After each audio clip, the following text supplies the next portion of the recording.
Sorry. 5, 4, 3, 2, 1. Welcome back to the Athlete Hackers podcast, ladies and gentlemen. You are in the presence of greatness today. And he sure as hell ain't talking about me. I don't know it's about me. I am Mark Spellman. We are the Athlete Hackers. Before we get to our one of our few and first return guests, I think you're number 3 on the return guest list. So it's a short list. Last episode we had Luke Corella from Georgia Tech on. My biggest takeaways: 1, earning the respect of the athletes that you work with on a daily basis, and also the interview process for onboarding new student athletes into your program. I thought was very interesting. And Lou, if you're listening, I'm definitely going to steal that from my next place of employment. So thank you. I'll probably be asking you for the 25 questions, but I'm sure I can come up with my own as well. I like the fact that he got a kind of a natural social media following that wasn't contrived. You know, he puts out what comes from his heart, what he tells his players, and he's not doing it for his viewers, his users. He's doing it, you know, he just puts it out for his players, and he just happened to get a big following as a result. So that's pretty natural to me.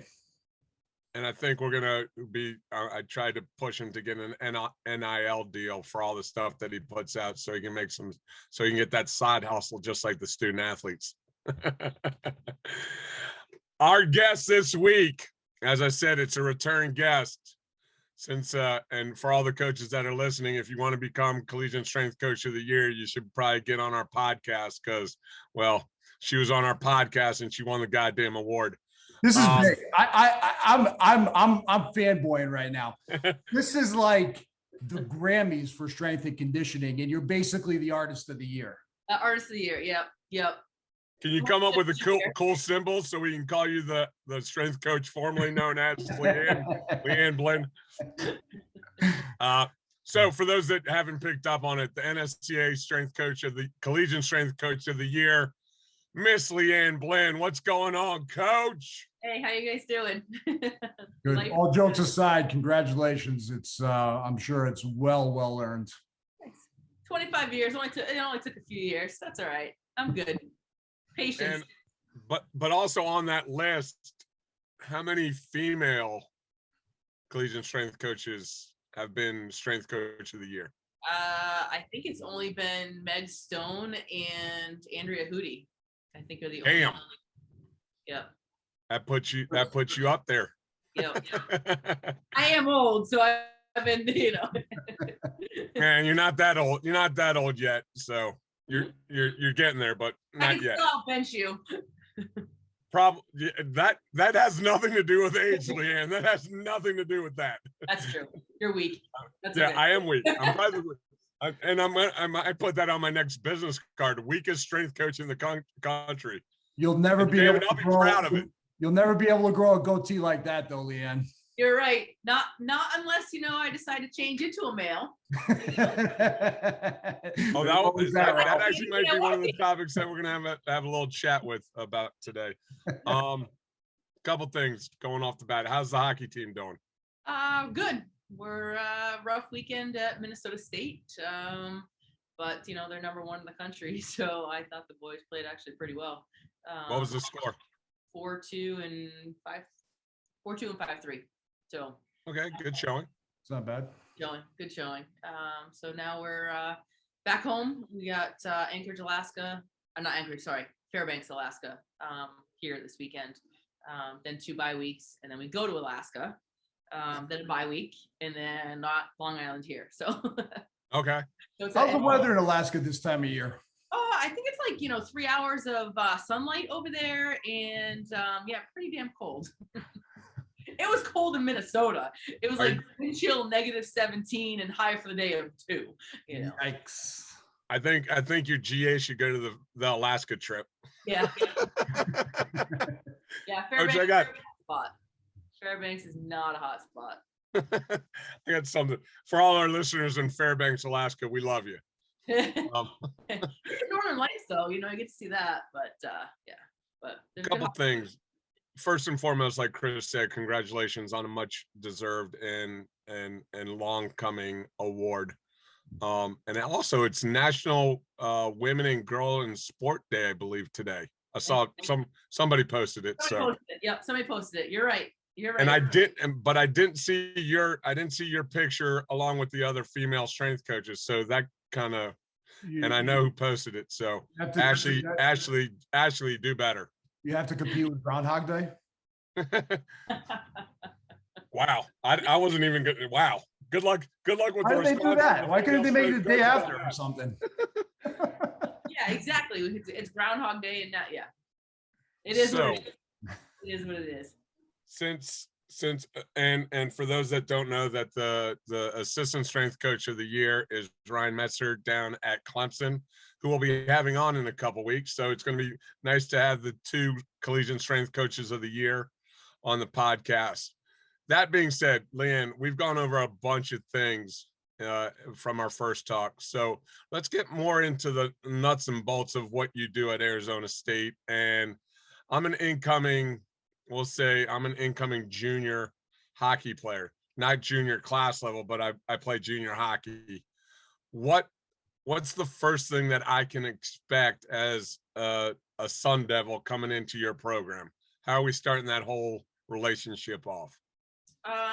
Honestly, conversation. I call all the guys that are coming in and, kind of get a background, get a history on them in terms of what their training has been like. Have they trained? Do they not train? How old were they when they started? Have they never touched or stepped foot in a weight room before? I find out their injury history. So I find out a lot of things about the athlete, and then I find out what their goals are. Some guys want to come in and, have a great collegiate career and, get an education and not go anywhere else. Some guys have aspirations of playing in the NHL. But you still got to treat those kids, whether they want to go on and play in the NHL or they want to have a great collegiate career, you got to treat them, the same in terms of giving them the same, same opportunities. So for me, I'm always like, I don't care if you're the first one off the bench, the last one off the bench, or never off the bench. I'm always going to coach you with the same intensity and, same will as anybody else. So I don't fangirl or fanboy, like, I can say. Way to bring that full circle. Well, we have athletes that come all the time, pro teams or whatever. And like, it's kind of funny to me because I'm older. I've been around it a long time in professional athletes or whatnot. And to me, it's like, pardon the expression, they wipe their ass the same way we wipe our ass every day. They put on their pants the same way we put on our pants. Like, they're people, it's like, I get it. Okay, maybe they make millions of dollars. Maybe they're, the greatest athlete in the world or, in that sport, whatever.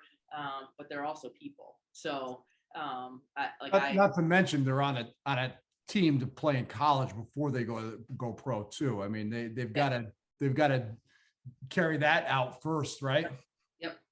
Yep. So in your 25 years, has any athlete come into the weight room and tried to big time you? Like, no. Don't you know who I am? Yeah, one. But I won't say their name. Yeah. What institution of higher learning were you at? I was here. Yeah. It was back in the day. Yeah. Okay. I can probably guess sport, but I might be wrong, but I can probably figure it out. Yeah. Tell your basketball coach to stop threatening freaking college refs too. I have nothing to do with that. I think he became $25,000 lighter after that little run-in with the referees. Yeah, I heard something about it, but I did not see it. So doesn't Donnie know part of his job is to get him before he says those magical words to a referee at the end of a game? Because I know that. Oh, there have been many times I've grabbed Coach Cooley by the belt strap and no. We need that's before I probably couldn't hold him anymore. Yeah. It just shows you that. All right, let's go. It just shows you that emotion is so much stronger than intelligence, because if you sit any coach down when they're calm and say, is this right or this wrong? They'll give you a big explanation of why you shouldn't do that. Because first and foremost, refs don't care. They're not going to change their call or ever. It's just not going to happen. But you get in the heat of a game, and sometimes you just can't control yourself. Yep. Gotta say your piece. We've all said some things that we probably shouldn't have said in our lifetime. Yeah, there are a bunch of athletes listening right now going, Coach, you've threatened my life multiple times. Yes, I have. All right. I would assume both of you saw the lawsuit brought up against the NFL yesterday by the former Miami Dolphin coach, Coach Flores. Yeah. All right. By the deafening response, I guess I'll land on this grenade. One, I think the NFL is terrified of this class action lawsuit, because I believe there's some things that Coach Flores is stating are facts, and I think they're going to be found out. But I also think Coach Flores also understands by this lawsuit, he's probably just kissed his NFL career goodbye as well. So that being said, as a female strength and conditioning coach in the collegiate setting, what needs to happen to ensure that positions like yours are more freely open when those positions become available? Hey, it's the age-old question. It's all in who you attach yourself with and who you connect with as coaches. And a lot of people go off of, well, I know this person, so I'm going to hire this person. For me, hiring someone, like, I want to hire the best person for the job. I don't care if you're male, female, black, blue, green, white. It doesn't matter to me. I'm the best person for the job. Brian Flores was one of my athletes at Boston College. He was a football Did player not at know Boston. that. So I've known B-Flow for a long time, and he's an unbelievable kid. Now, when I say kid, because he was a kid when I was there at BC. So it's a sad state of affairs. I mean, even the amount of diversity and equity that they want in sports, and there was a big push in the NFL. I don't know how many years ago, 5, 7, 10 years ago. We really want to put women in the NFL. We want to diversify in our offices and all this stuff. Well, it's like, okay, you're just filling a quota. Like, I don't want to be a number and a quota. Like, hire me because I'm good at what I do. Don't make me take a step back. Oh, you can apply for an internship, with the NFL. You can intern, even though you have 20 years of experience, you're still not good enough for the NFL. You never put on pads before in your life. Like, it's one of those things, like, you don't question if I'm a lawyer and I went to school to be a lawyer, you don't question, well, it's a female, so she's not a good lawyer, as good of a lawyer as a male lawyer, or a dentist. Like, you don't question, you look at a doctor or whatever, or, you don't question, well, male, female. And that's so much of this right now in terms of, like, male, female, well, it's in sports, so, women don't exactly know, or, it's minorities don't have as many opportunities.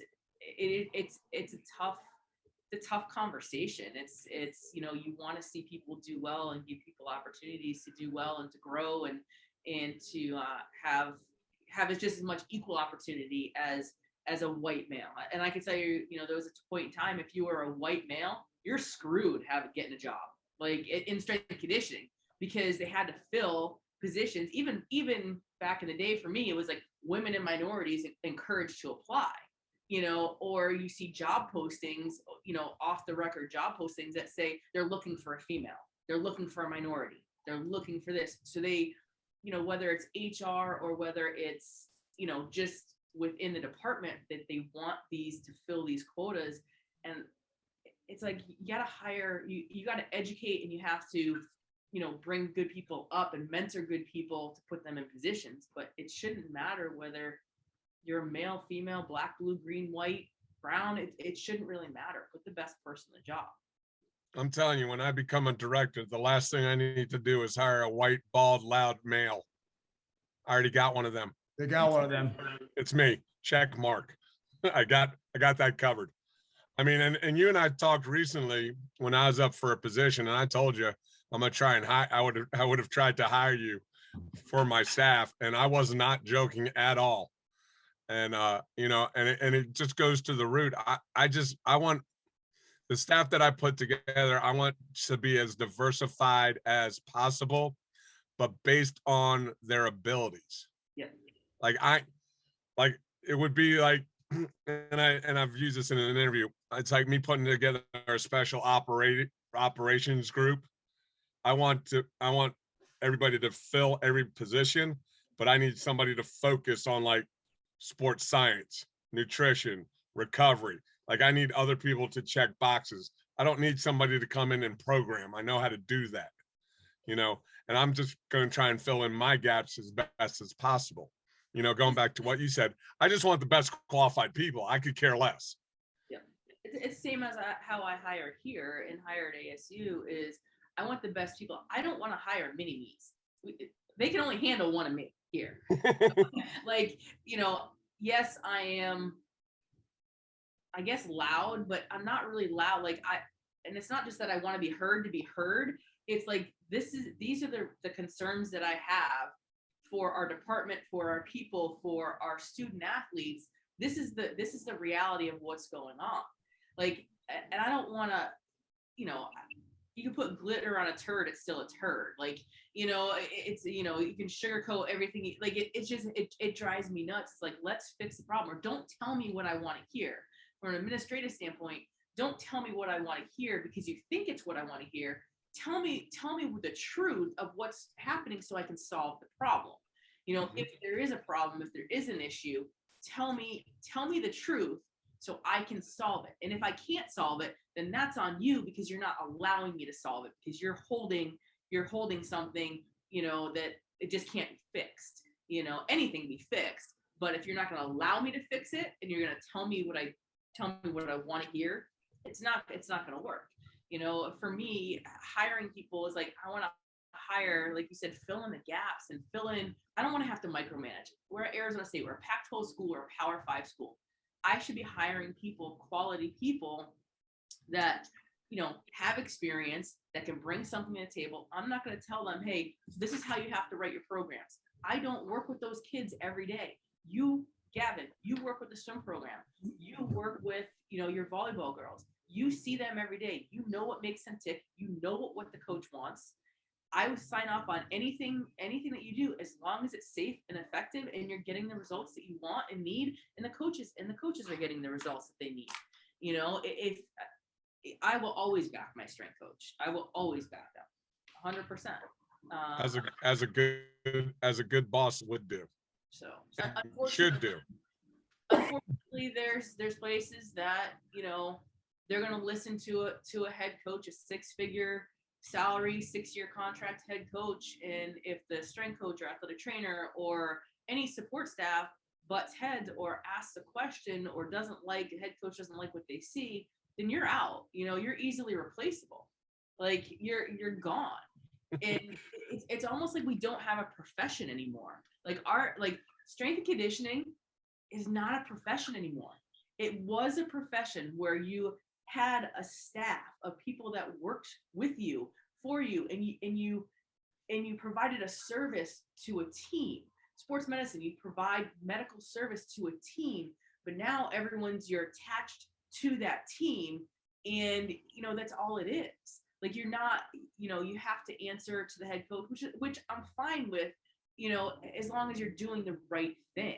You know, I don't know. Just we're not a profession anymore. It's a sad state of our of strength and conditioning, I think. Let's explore something before we get too far away from it. You've never put pads on, so I could see someone making that argument somewhat legitimately if it was an actual sports coach. But that being said, there's plenty of examples of coaches who never played the game and are just geniuses at it, and plenty of athletes who are incredible players that can't coach their way out of a paper bag.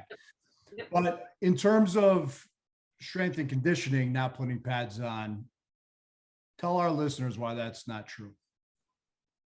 It's complete BS because it like not putting pads on, not playing the game. We are strength coaches. If I want to do X's and O's, I'm not going to tell the coach what to do on 4th and 1. I'm not going to tell a coach how to run a power play. I'm not going to tell them to run a zone offense or, man to man. Like that's not my area of expertise. My area of expertise is development. It's strength and conditioning. My expertise is getting guys stronger, getting guys faster, getting more injury resilient. It's just like you don't hire a dentist to go out and, go in a courtroom, and plead a case. Like you don't hire an athletic trainer to go out and, whatever, be a dentist, whatever. I mean, it's just not the way it is. Like you have an area of expertise, and just because I never put pads on doesn't mean I don't know anything about football. Like it's being a coach. There's no school for coaching. There's no science that backs it up. Like that's experiential, right? But what you guys do is based off of science, and the science is the same for every single body, although it diversifies a little bit different for whatever kind of athlete you're dealing with. Football is different than basketball, but that science has been constructed already and it is set. Is that the right way to describe it?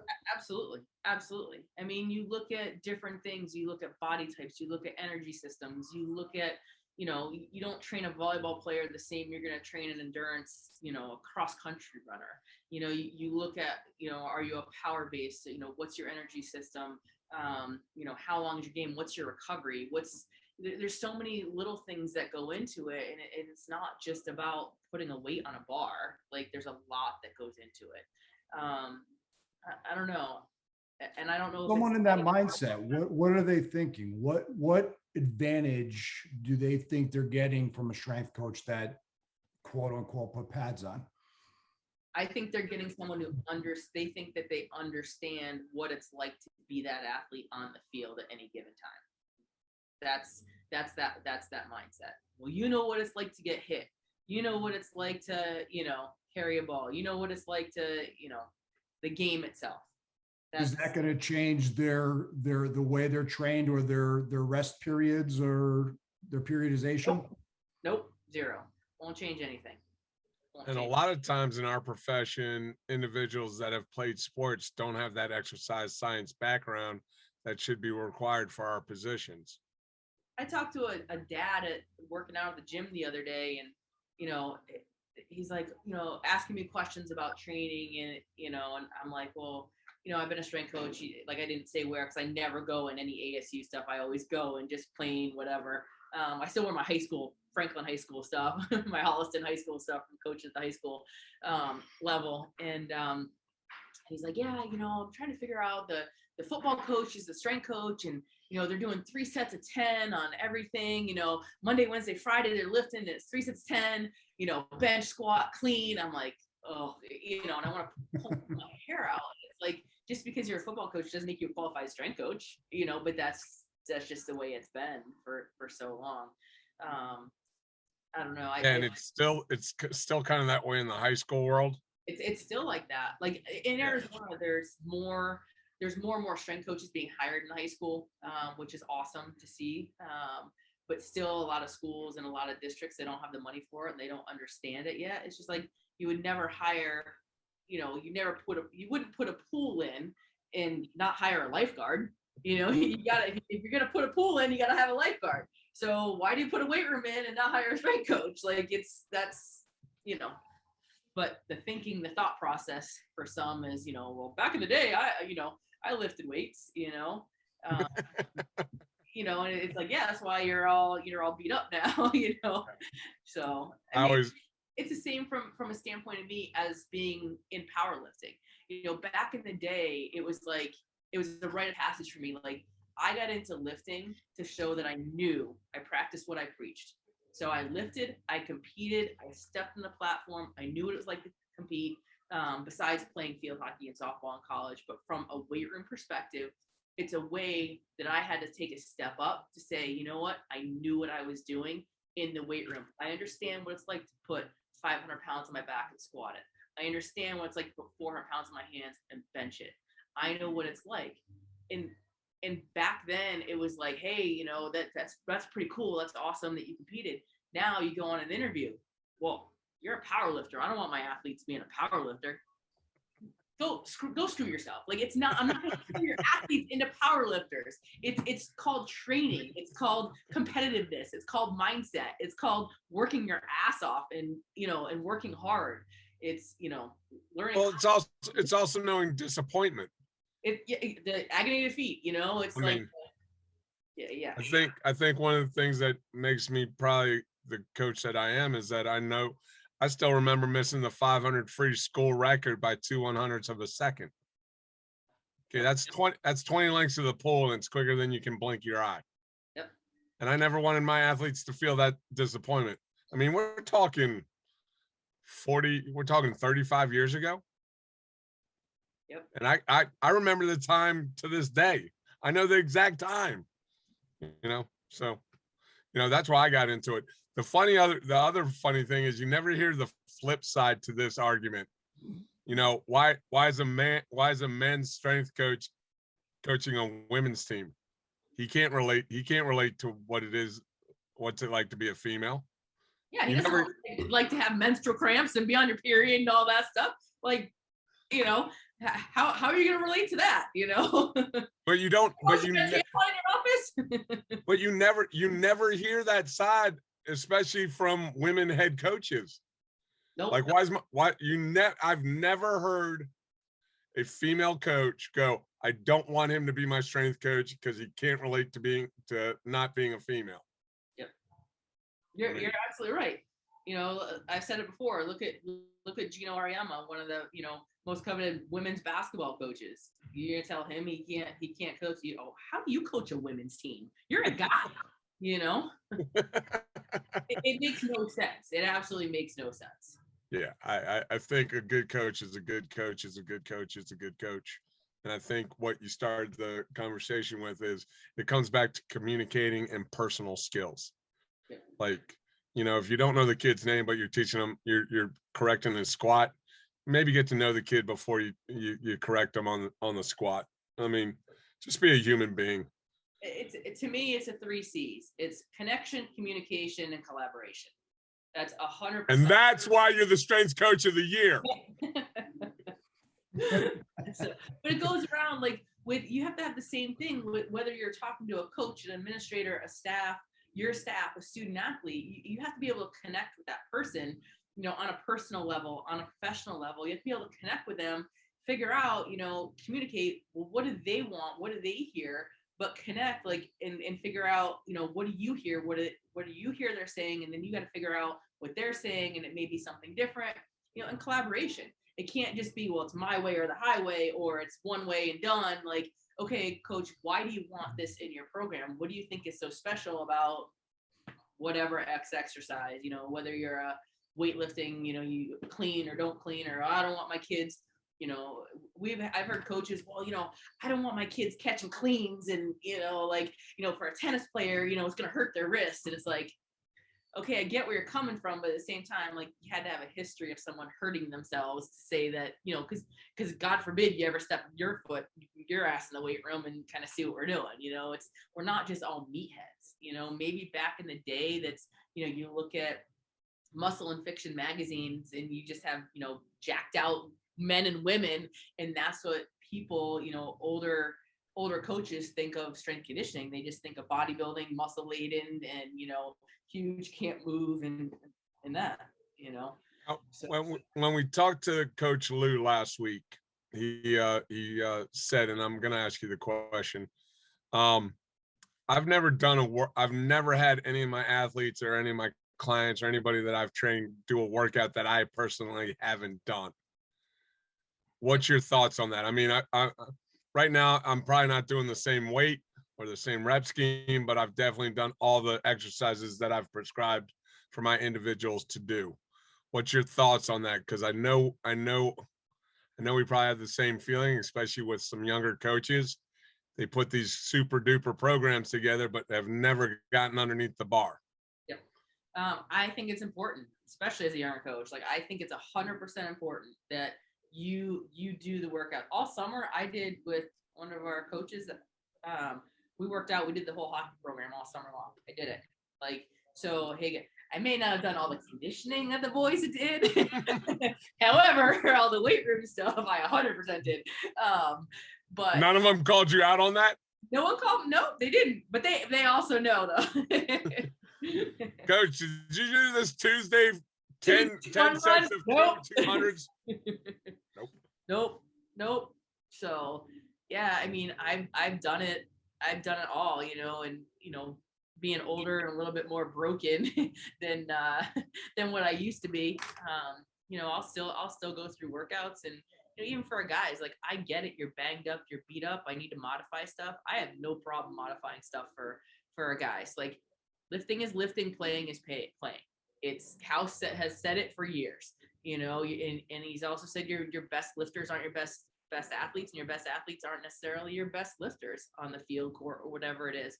So you have to do, program whatever's maximize programming based on your athlete, whether it's, individualizing. I don't do anything cookie cutter. Like, it's like, okay, so I'm sitting here writing out all sorts of different things, like, all right, I got 2 bye weeks. What am I going to do for guys 1 through 27? What do they need? And again, goes back to communication and having that connection. Like, I ask my guys individually, what do you need me to be in these next 2 weeks, or these next 6 weeks, to help you have a great end of your season? Like, what do you need from me? Is that mean, like, hey, you're feeling great in the weight room, your injuries, like our injuries, knock on wood, have been pretty down, which has been awesome. A few nicks and dings, but for me to ask the whole group, hey, what do you need? You're going to get 12 different answers. You may get a couple that are the same, but not every person is the same. I got kids that are 140 pounds, and I got kids that are 220 pounds. I got kids that are great benchers, and I have kids that have long levers that can't bench at all. So for me, looking at kids and talking to kids and having that conversation, like, what do you need from me? And to make this experience great. And that's why I think for us, even for all of our staff, we have such a great relationship with our kids, is that, what do you need from us to make your experience great?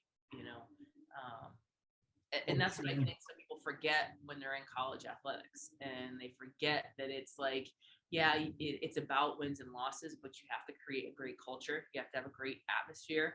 Yeah, it's not always going to be fun in games, and there's going to be times where a coach is going to yell at you, or, you're going to get pissed off. You're not getting enough playing time, whatever. But at the end of the day, you got to look in the mirror and look at yourself. And am I really giving 110%? Am I really doing what I'm supposed to do? What happens when the last day you ever step foot in the field? How do you feel when it's your last game, or you have a season-ending injury? Did you do everything you need to do in your career? There's no woulda, coulda, shoulda. There's no do-overs. Like, so live each day, compete each day, and practice each day. Like, it could be your last, because you never know if it is. Like, you never know when your last competition is. Something can happen. Coach, your incoming freshman, on average, what do you see as deficits in terms of, their knowledge or their physical being that might be able to be corrected in the previous 4 to 6 years prior to them coming to you, that would help your job and help their performance? Sports specialization has gotten way out of hand. Oh, we're going there. Yes. I think that, before I got back into the college setting, I own my own business, athletic-based training. And I would hear from parents like, oh, my kid's going to be the next Tiger Woods. Oh, my kid's going to be the next Dustin Pedroia. Oh, my kid's going to be the next Tom Brady. And it's like, those are a diamond in the rough. Like, I get it. You want dreams and aspirations, and and then, oh, well, my club coach or my junior coach or my AAU coach told me I gotta compete year round. I gotta train year round and pick up a basketball year round. And they never have time to take a break. Like, cross training is actually a good thing. It's a great thing for developing skills outside of just that one skill of your sport. And training too, as far as lifting wise goes, I think lifting and learning how to run properly and running mechanics and sprint mechanics and some injury prevention stuff is really huge. And I think parents don't see that piece of it because all they hear in their ear is club coaches or AAU coaches, oh, gotta play more. Thank you for writing the check for another $3,000, and we're gonna travel here, we're gonna travel there, and you gotta get exposed, and you gotta see this person. That's the harsh reality of it. And it's a business. It's 100% a business. If I had a penny for every time I heard, a club coach or a parent say, well, club coach told me my kid's going to get a D1 scholarship. They play on the D level. There's A, B, C, and D level of the soccer club. But, and my kid's on the D level, which is the bottom level. But they assure me he's going to get a scholarship to go play soccer somewhere. It's all the false hopes and aspirations. And the other thing is parents don't allow their kids to fail anymore because they're told so much that, you're going to get a scholarship, you're going to go on and play, you're going to go do this, you're going to have all these opportunities, and coaches are going to be knocking on the door. And, and then if a parent doesn't, like the lack of playing time or the amount of playing time that the kid's getting, they're just, oh, well, I'm just going to take Johnny over to this team and I'm going to shuffle him around to this club team or this club team. And they're going to move to this one and go on that one. And they don't teach the kid anything except, well, look at the transfer portal now. Well, I didn't get my playing time, I'm going to jump the transfer portal. It's better, so the grass is always greener, I'm going to go somewhere else. And they get somewhere else and they realize, well, it really isn't much better anywhere else. So I personally, I wish it would go back to almost 20 years ago when we played, or like AAU meant something. Like if you were on an AAU team, you were freaking good. Yeah.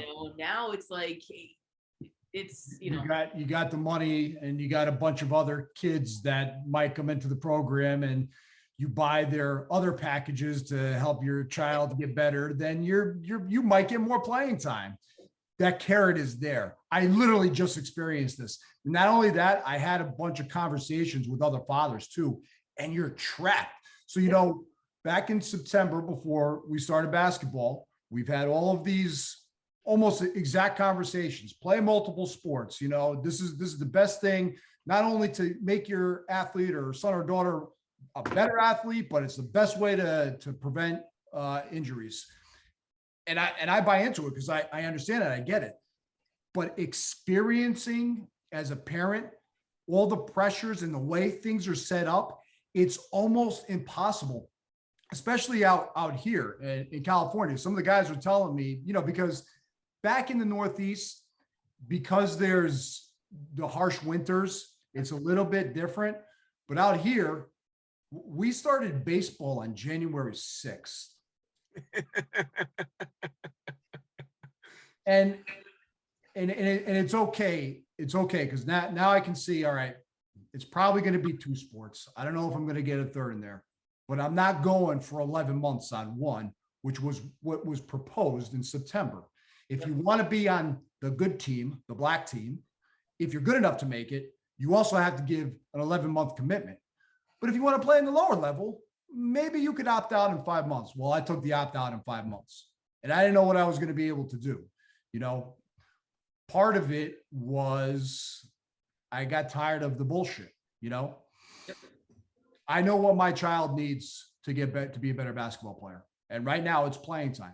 The things that has a deficit in, he just needs to be on the court and just experience it over and over and over again, high reps, just running up and down the court until it clicks in his head. Hey, I shouldn't be in this position. I got to be in this position when this play happens. You got to play the game. I'm not going to go and just spend thousands of dollars for lessons and, maybe the chance that he's going to get more playing time.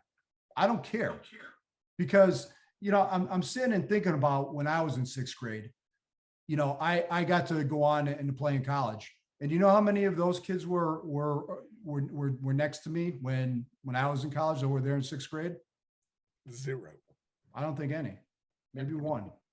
There wasn't 75% any. of kids drop out of organized sports by the time they get to high school because Yeah. they're so burnt out and tired of just being shuffled around. They want to be kids. They want to be with their friends. They get girlfriends, they get boyfriends, they get significant others. They have other interests. And, sometimes unfortunately, it's parents living out vicariously through their kids, in terms of what they want or, you look at football and you look at during the football draft, you look at how many times they reference how many multiple sport athletes they have on that are being drafted. Because football is a short season. Football is from, August or obviously summer training, whatever. And then once football is over and around Thanksgiving, Massachusetts is around Thanksgiving, you were done. A little bit after that, if you made the playoffs, whatever, you were done with football. And then you went on to play basketball, or you went on and played lacrosse, or you went on and wrestled. Or you wrestled, or wrestling and track are one of the best two things a football player can do. You got to get faster, okay? Or you throw. You either ran or you threw. A lineman, go throw. Learn something. Get in the weight room and lift your ass off. Like that's what should happen. Not this. Thankfully, football isn't year round. But if it was, we'd have the same issues that you find in basketball, you find in lacrosse, you find in soccer. We don't even talk about, girls and ACL tears and all that stuff. Like, the prevalence of ACL tears in women is crazy. And if you don't start as a parent of a daughter, if you don't start doing something as far as, footwork, agility, quickness, balance, motor control type stuff, ACL prevention, which includes strength training, by the time they're like 9, 10, 11 years old, before puberty, once they hit puberty, you are screwed. You're screwed as a female. Like your rate and your incident of ACL tear goes way up. I think parents get lost inside of, seeing that 11 or 12-year-old that is just an incredible athlete, or if it's their kid, they're 12. The next 6 years, you're not even going to recognize what they look like. They're going to change. And there's going to be other kids that grow up bigger and stronger than them and end up being better athletes that are not now. It's hard in that moment to realize that.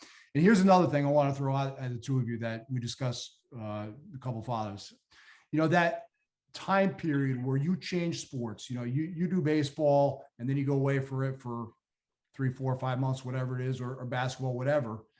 When you're going through that phase of growing and getting stronger and, you're becoming a better athlete, if you're in that sport all year through, you never get to realize that when you come back and you do something you're like, wow, I can do this now. I can jump higher.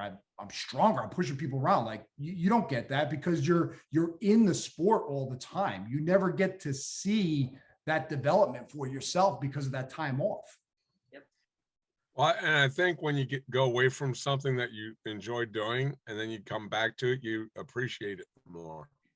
And I'm not saying, you can't pick up a ball and go shoot hoops in your driveway, during the summer or whatever. Or you can't pick up a lacrosse stick and, throw against the wall or something. Like, I'm not saying that, like, but for a year round, like, hey, I'm going, or the parents are like, oh, I'm going to this practice. My daughter's got softball. And then, they're going to this practice, because they have to go year round and, they're playing club and then they're playing town and then they're playing high school. And now even like a lot of high schools or a lot of club teams don't even allow you to play high school ball, whether it's soccer or lacrosse, Really? Yep. Yeah. Massachusetts, there was some club teams, they were flat out told if you play your high school, you are off the club team.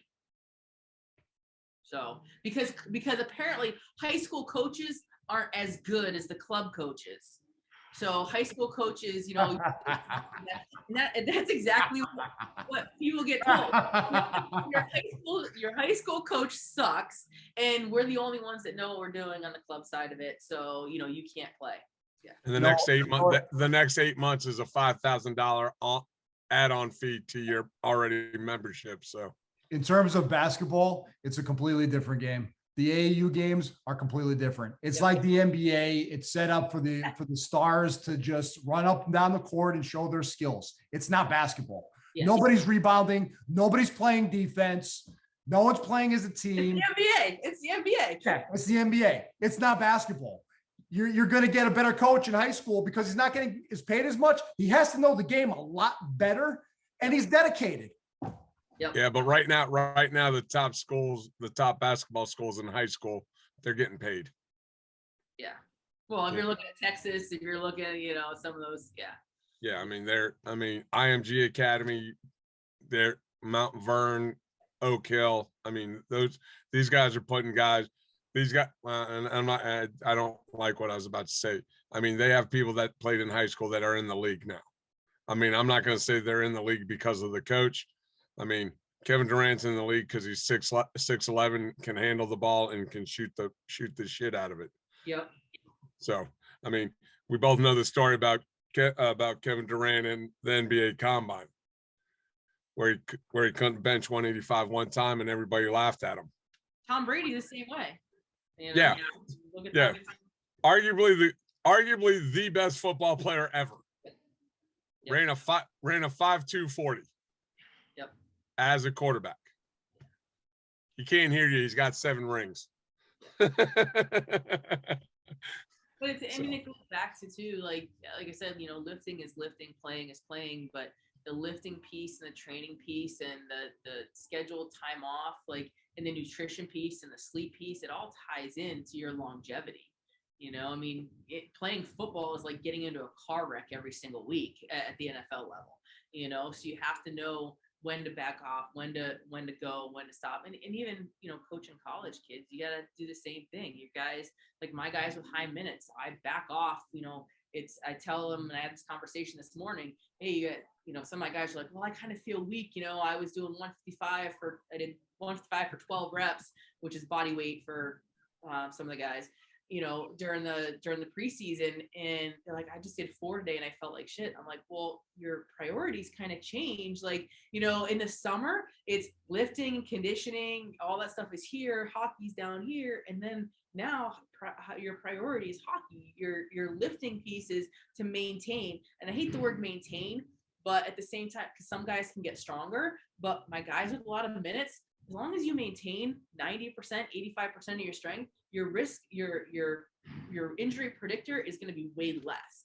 But if you're maintaining less than 85% of your strength, then you're going to start picking up injuries and nicks and dings. So if your nutrition's going to shit, you're going to start, and you're not sleeping, you're going to pick up, more issues and things like that. So it all goes hand in hand. I mean, Tom Brady, same thing. Like he's dialed in on his nutrition. Why has he had the longevity he's had? He's dialed into his nutrition. He's dialed into his training. He's not out doing dumb things like some pro players are doing, and he took care of his body for so long. That's why he could be, and the lineman, thankfully it's the lineman in front of him who don't get any. He also took an opportunity, made the most of it. Yep. I mean, yep. The definition of luck is when opportunity meets preparation. Yeah. So, I applaud the gentleman for his career and how impressive it was, and he made the most of it. And hopefully in his next venture, he will, be as successful and as happy. So, yep. Coach, and that's for Tom. That's for Tom, because I know he's listening. Yeah, exactly. He'll be a good dad coaching his kids is what he's going to do. Exactly. And that's where we come in. We'll help you out, Tom. Yeah. Leanne, if anybody wants to reach out to you, how can they do that? And where is Leanne going to be in 1 year, 3 year, 5 years from now? Retired. No. You'd be like the second or third person to ever retire as a strength coach. Yeah, that's true. That's true. Not many. Will you be able to hang it up though? No. The problem is I love coaching too much. I love coaching, walking into the weight room and seeing kids develop. It didn't matter whether I was at the high school level, here at the college level.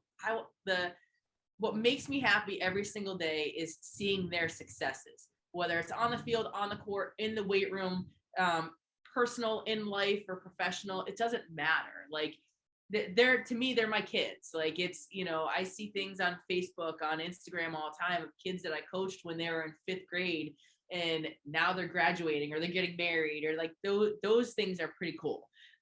You know, to see kids go on and play in the league, and, you know, to get picked up and to get a sign up pro contract. Like, you know, everyone asks me, like, who's your favorite team? I'm like, I don't really have a favorite pro team. It's honestly, it's whoever my kids you know, my athletes that I've coached end up on. Like, that's who I'm rooting for. I'm rooting for them, like, not necessarily a team per se. You know, and it's been a good career, and watching kids succeed and do well and do awesome, amazing things in life, you know, even beyond college athletics and beyond being a high school player. So, Awesome. Coach, thanks for coming on. It's always a blast. Got out of that answering that question, by the way. So we'll hold that. Oh yeah, you're right. I did.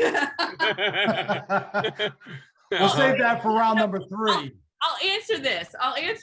My husband would like me to retire tomorrow, or last year, basically, but I'm not ready yet. Like, I want to coach. And honestly, even if I truly retired from being in a college setting, I would go volunteer at a high school. I would go help out. Like, I would never truly give it up. You're going to wind up going to the dark side and becoming an administrator. That you will not see. I will mark my words. You will not see. You will not see that. I have absolutely zero desire to do that. When it happens, you're gonna hire me as your director anyway. So even though I know I could make things better if I was in that seat, because I've been on the bottom floor. I'm in the basement. We're on the luxury level, lower level 2. It's the luxury level. You know, I've been on the bottom floor. I've worked my ass off. I understand where support staff is coming from. So I know I would do an unbelievable job, but I can't sit at a desk. I can sit at a desk right now, but like, I'm wearing sweats. Like, I'm not going to dress up, you know, like, this is what you get. That's okay. A lot of coaches are dressing down on the sideline. So why can't admins? You're right. Look at basketball. When I worked men's basketball, it was a suit. You had to wear a suit on the sidelines. Now it's like, khakis are all right, you know, like sneakers. I mean, Shaka Smart looks like one of his managers. Yep. And God bless him. I'm not hating Shaka. I love it. I mean, I got mad when my coaches always said, Mark, you got to be in a suit. Why? Yep. I'm stretching, guys. What do you want me to be in a suit for? Warm them up. Yeah, I'm going to warm them up, and then I'm going to, like, give them their water bottle. I might take the head coach's coat from him when he throws it somewhere. Yeah. But I don't need to be in a suit and tie. So please stop that. The strength coaches dress appropriately. You don't need to wear a suit and tie. Yep. Polo shirt. Where can our listeners find the an NSCA collegiate strength and conditioning coach on right here at Arizona State? Liane Blyn, or L Blyn at asu.edu. I'm on social media, but I'm not a social media like out there, you know. I don't, I'd rather be coaching on the floor than, you know, taking selfies and, you know, posting stuff like but I'm always happy to talk and chat. And, you know, sometimes it may take a while for me to get back to you, but I always definitely get back to people. So. She does. She responded to me yesterday while in a meeting. I did.